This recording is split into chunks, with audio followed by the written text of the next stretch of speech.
Hey guys, I'm Eileen. And I'm Dan. And we're Bates Photography on the road. And today we're about to show you one of our favorite campgrounds here at the Jersey Shore. If you are looking for peacefulness and just all around just a nice, lovely experience, not crazy wild parties.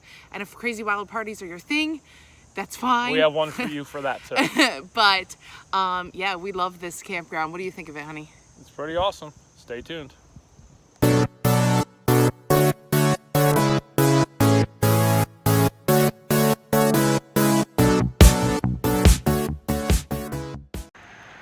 So here we are at Driftwood 2, RV Campground and Resort. And this is considered Cape May Courthouse, but especially between Sea Isle City and Avalon, New Jersey. Definitely, if you're looking for something kind of in the heart of everything, Avalon, Stone Harbor, everything's just a short drive, 10-15 minutes. Sea Isle City, Wildwood.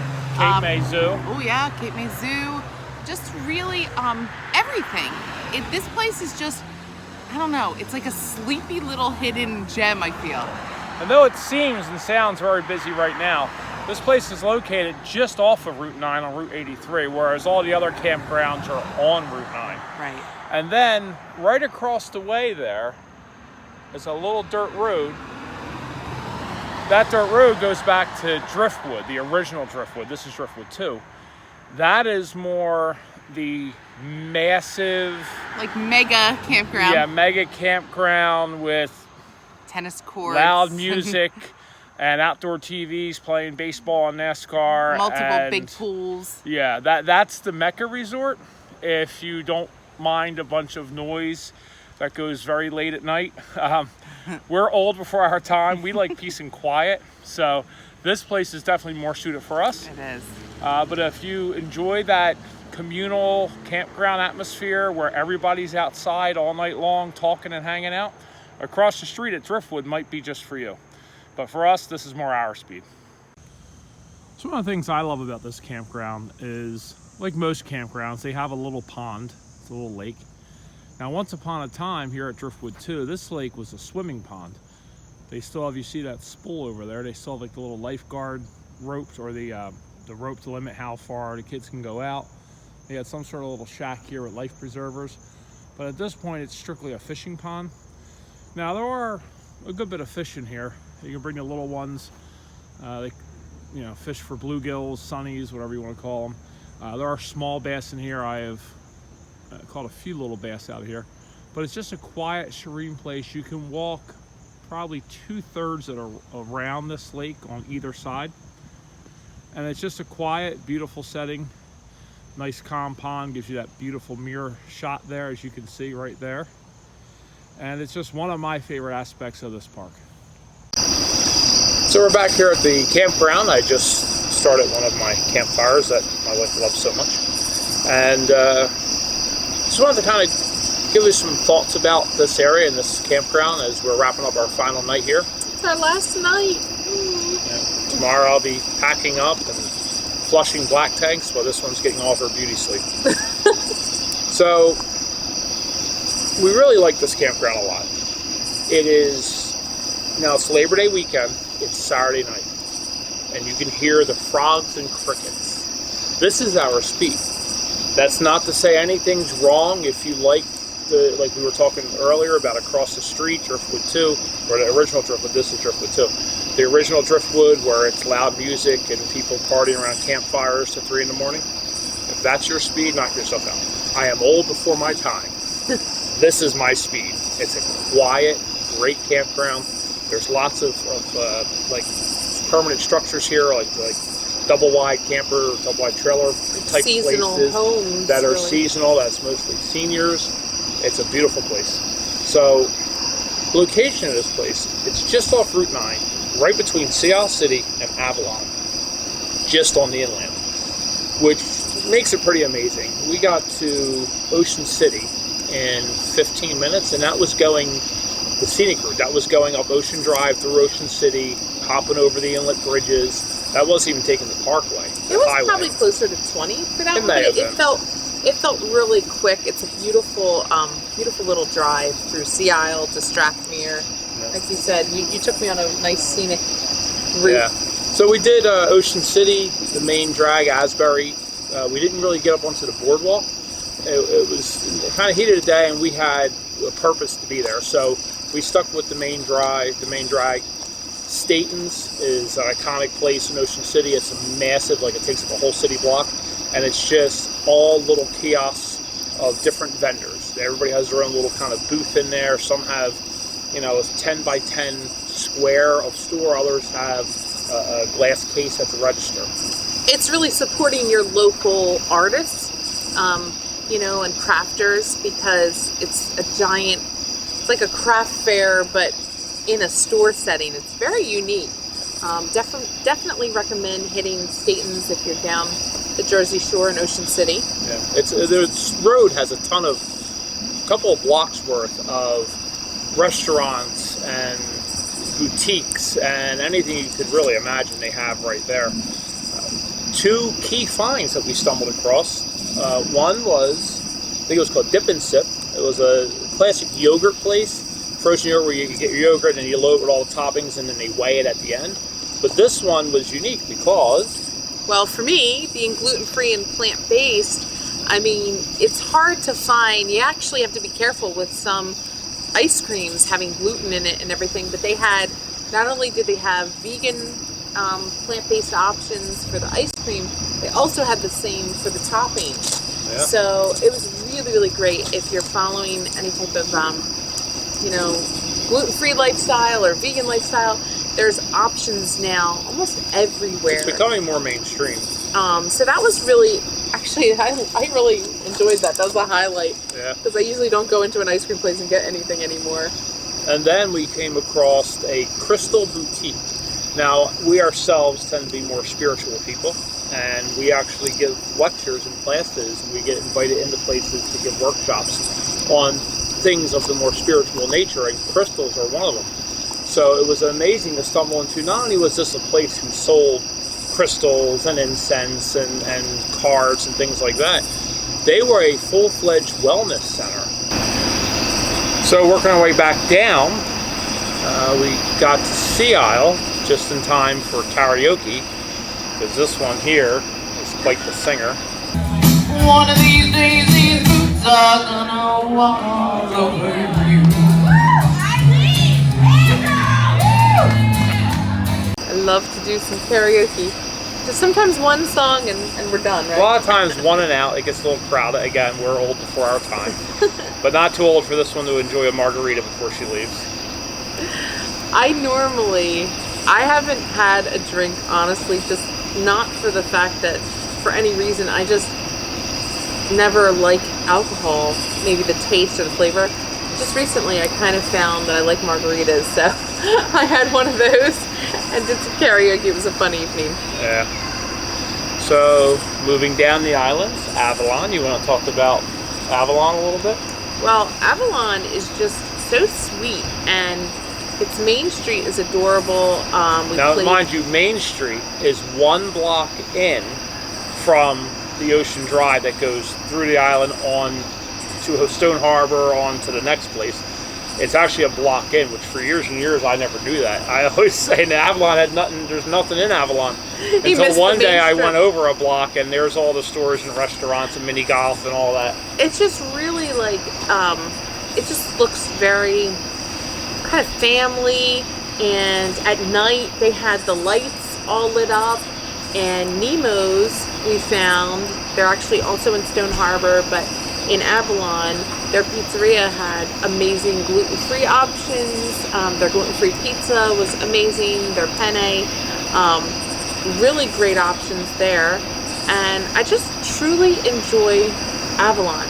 Beautiful sunsets right off of that main drag when you come in. Coming over the causeway, coming back from dinner one night, it was an amazing sunset over the back bay. Yes. Actually, I captured an awesome view of the husband over here taking a beautiful picture of the sunset. Well, that one wasn't a sunset. That one was wildlife. The sunset was kind of behind me. But, yeah, it was really beautiful. Great sunset shots. And then sharing that same strip of island is Stone Harbor, which is another. That island, Avalon and Stone Harbor, it's a lot of, you know, what they say old money, I guess. It's a lot of families that have been there and lived in these private homes for generations. So you're dealing with less of a touristy, not those 3- and 4-story rental properties just lined up like eyesores. More private homes that has a more downtown, like your local hometown Main Street feel. They have a great Main Street. And Stone Harbor has, I'm sure there's a lot of great Main Streets out there, but Stone Harbor's little downtown Main Street rivals what we have in Haddonfield, New Jersey. It is probably one of the best downtown areas I've ever seen. I love it. And, you know, same thing, boutiques and restaurants. One of the key features there, again, for you, being a gluten-free vegan. Yeah, tell them about your crepe. Found this place called the Creperie, and they actually had a buckwheat crepe that they made completely gluten-free. And, you know, you just get everything without the cheese, so you just get the veggies put on, and so you have a vegan gluten-free crepe. Now, in the meantime, though, I'm a very supportive husband. As she's having her gluten-free penne with red sauce, of course, I'm eating my deep dish pizza with buffalo wings. So when she's eating her spinach and balsamic and onion crepe, I'm having the bananas with Nutella and a side of vanilla ice cream. But that's why I look like this. That's all right. So that was Stone Harbor, and then coming back over to the mainland, we had the Cape May Zoo. Awesome. Which is actually in Cape May Courthouse. It's very close to this campground. We'll show you some of the shots my husband got of the giraffe. And so the awesome. frisky lion. Oh, and the lion. It was trying to have some loving, and the female wasn't having it. It was a little too warm out, and it was middle of the day. That was a great, great photo you just got, which we'll show you guys right here. And man, it was a nice time just kind of going all around there. And then Cape May, the Sunset Beach, I thought was really beautiful and simple. You just park right there, the free parking. They got some it's shops just a there. small beach with 2 tiny little shops. But you know, the idea is that's where the sun sets. So you're literally on the very, very furthest outmost tip of sand of New Jersey. So the sun rises right over here and sets right there on either side of that point. And you have people dig for you know, pan through the water for sea glass and Cape May diamonds, which are just tinier pieces of sea glass. Yeah. Oh, and then the shipwreck. The sunken ship. You got some nice photos of that. There's a big cement. Back in the day, believe it or not, they made ships out of cement. And you wonder to yourself, well, how does the cement ship float? Well, it floats not because of how heavy it is, but how much water it displaces.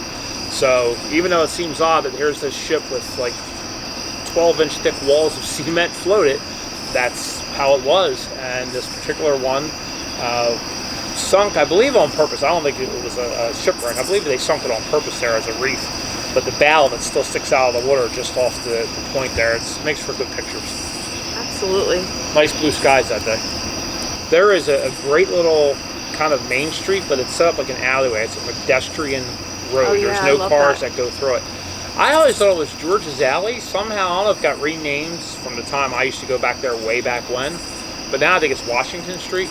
But it's a pedestrian street. It's kind of like Times Square. How it's kind of blocked off, and it's meant to be a giant wide walkway through these 3 blocks of boutiques and stores, and it ends up with this gorgeous church and incredible. It's not even stained glass; it's painted glass. You go in there. I'll show you some pictures from inside this church.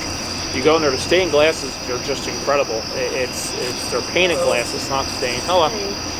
And it's beautiful. I can't describe it. It's not like a normal church when you walk in there. It has that same feel and the same look, but so much of it is just art, and it's art from like local artisans. So I always like that church when we come down this way. And you know, this campground has, being so centrally located, we're just bebopping here and there and everywhere to all these Jersey Shore points. But when you come back, a lot of campgrounds have the gravel roads and the dirt roads, and these have the paved roads, which makes it amazing for bike riding. We're like bike riding every single day, and I didn't get on a bike for probably 25 years, and then to be riding around and feeling safe, you know, yeah, you have some cars coming around when they're coming to their site, but other than that, you just feel completely at ease. And yeah, I mean, we just kind of wanted to share it with our viewers, because this is just such a happy place for us, I think. Yeah. It's just been a really great few days, and it's going to be, this campground especially is going to be a place that, you know, we visit pretty much yearly. I think it's on our list. It's definitely going to be on our regular list. For sure. Yeah, even though it's not really part of our 1,000 Trails package, but it's well worth what it costs. It's not that terrible. It's like $72 a night, was it? Yeah, and actually they gave us a discount for coming back, being returned trip. You know, so I think it ended up being like $60 a night. But considering what it would cost at the Jersey Shore or any shore location on a holiday weekend, $60 a night is a steal, and the location is wonderful. Like I said, I can't say enough about how clean and quiet and just friendly this place is. It's amazing. And so maybe we should leave you guys with my husband's drone footage, because he is so good with that drone, and give you a tour of this campground so you guys can see for yourself how spacious the pull-through spots are where we are, and you can just get a feel of everything we're talking about. Yeah. All right, so I hope you enjoyed the video. If so, please like, share, subscribe, the usual YouTube stuff, you know. Thanks, guys. That really helps us out. See you later. Bye-bye.